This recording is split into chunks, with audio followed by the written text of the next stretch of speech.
Yo mga kausapan, kamusta kayo?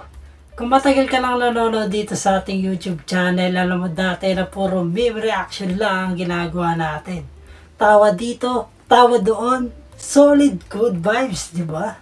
Pero habang tumatagal, naisip ko, mas masarap din minsan balikan yung mga bagay na bumuo talaga sa atin. Yung mga alaala na kahit gaano katagal, biglang nagdadala ng ngiti sa atin.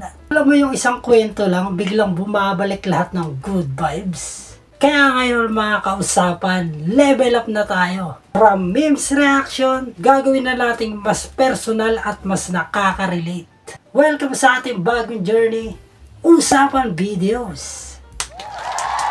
Dito hindi na lang tayo tatawa sa mga memes. Mag-uusap tayo tungkol sa mga bagay na kinagisnan natin. Mga laro sa kalye, cartoons, gamit sa eskwela, pagkain o chichirya, mga laro, CD, cassette, kahit ano. Pati yung mga simpleng trip na hindi na uso ngayon. Pero syempre hindi lang ako magkikwento. Kasama ko kayo mga kausapan. Gusto ko marinig mga kwento nyo. Kaya sa bawat video, lagi akong magtatanong. At kayo naman magko-comment ng kwento nyo. At sa susunod na episode, baka alam nyo na, ma-shoutout o mabasa natin yung comment nyo. Yeah, exciting yun, tol.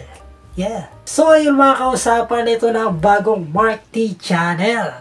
Kung ready ka na balikan ng mga alaala at tumawa ulit sa mga simpleng bagay, samahan mo ako sa bago nating journey, mga kausapan. Subscribe na at magkita tayo sa unang usapang video. Kita-kits!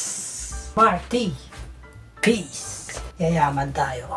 Hi, ako nga pala si Mark T. At syempre, nababalik tayo sa ating YouTube channel. Ang goal ay 100,000 subscribers at road to yaman. Yeah. Thank you, thank you. Tuloy-tuloy lang. Peace, yeah.